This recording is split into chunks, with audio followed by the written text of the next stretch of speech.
Hello everyone, नमस्कार। मैं चित्रा द्विवेदी आपका हार्दिक स्वागत करती हूँ अपने यूट्यूब चैनल पर। आज रात का 11:15 बज रहा है, तो इच्छा हुई कि नींद नहीं आ रही थी, क्योंकि मन में ये था कि प्रभु की कथा गाई जाए, सुनाई जाए और आप लोगों तक पहुँचे, जिससे हमें शांति मिले और आपको भी प्रसन्नता मिले, हमें भी प्रसन्नता मिले। तो इसी भावना के साथ मैं भगवान की एक सुंदर सी कथा आपके साथ लेके आई हूँ।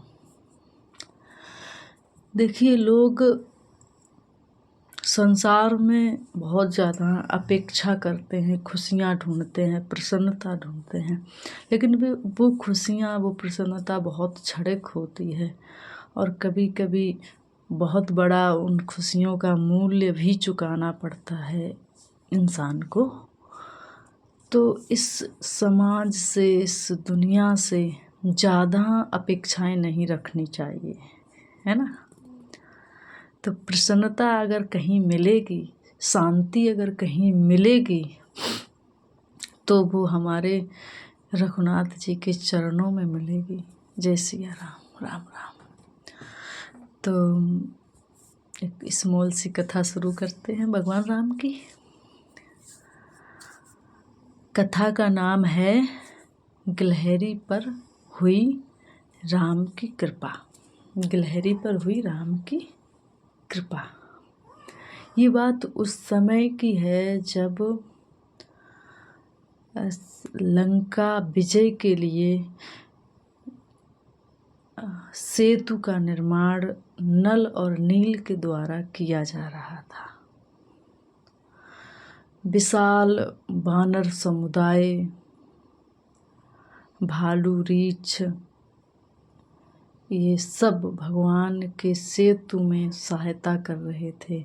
नल नील को विशाल शिलाखंड दे रहे थे, हिमालय से पत्थर ला ला के दे रहे थे। मतलब हिमालय जहाँ भी थे उनका निर्माण चल रहा था, वहाँ पर शिलाखंड, बड़े बड़े पेड़ दे रहे थे। तो उनका कार्य चल रहा था। ये कार्य एक गिलहरी एक वृक्ष से बैठकर देख रही थी। तो उसके मन में भी ये अभिलाषा जागी कि मैं क्यों ना भगवान के इस कार्य में कुछ करूं, कुछ अपनी सेवा प्रदान करूं। तो वो गिलहरी उस पेड़ से नीचे उतरकर भगवान के सेतु निर्माण में सहायता करने लगी।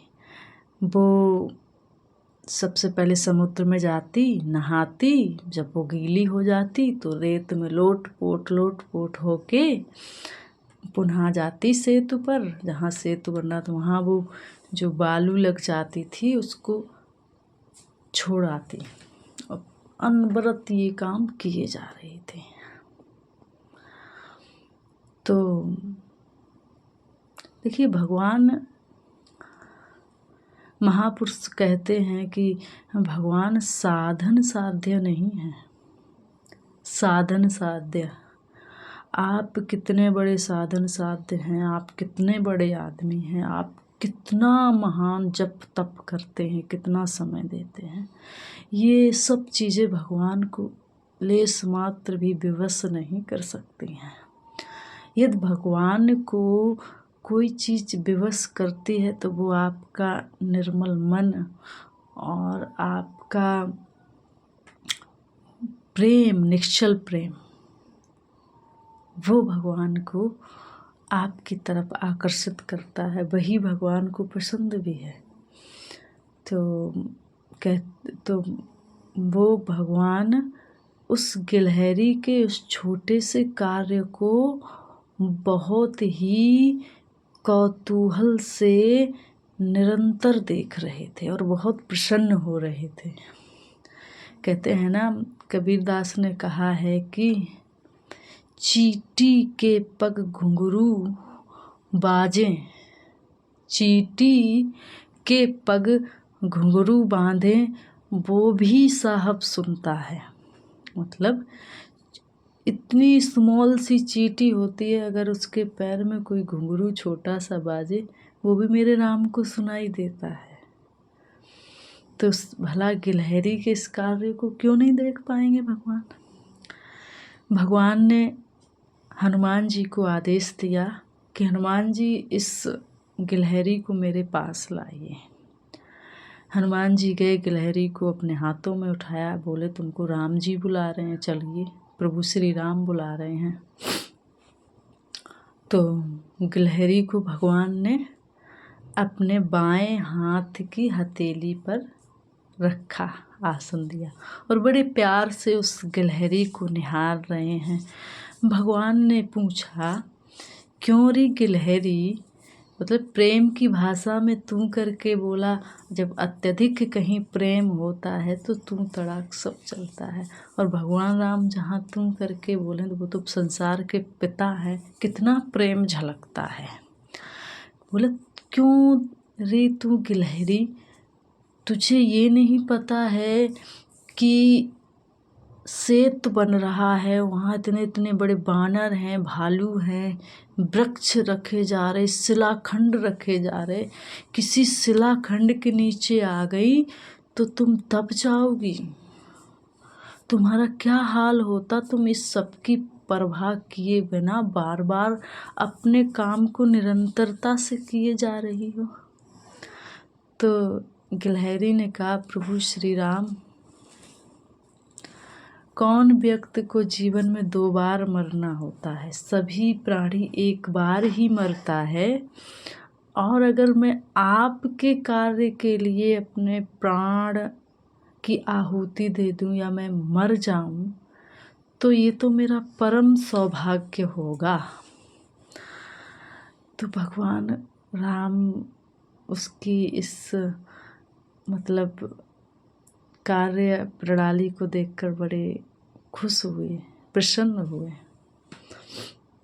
उन्होंने गिलहरी को दाएं हाथ से 3 उंगलियों से थपथपाया उसकी पीठ को। कहते हैं कि वही 3 उंगलियां जो गिलहरी को सफ़ेद सफ़ेद उसके अंग पर सुशोभित हैं, उसको भूषित करती हैं, ये भगवान राम की 3 उंगलियां हैं। तो यदि आपको ये भगवान प्रभु श्री राम की पावन पुनीत सुंदर सी कथा अच्छी लगी हो तो प्लीज़ चैनल को लाइक, सब्सक्राइब एंड अपने बड़े बुजुर्गों तक शेयर अवश्य करें। और ये सत्संग यानी कि भगवान की कथाओं के साथ निरंतर जीवन मेरा ऐसे ही चलता रहे, ऐसा आशीर्वाद दीजिएगा। और मिलते हैं नेक्स्ट भगवान की सुंदर सी कथा के साथ। तब तक के लिए शुभ रात्रि, नमस्कार, जय सिया राम।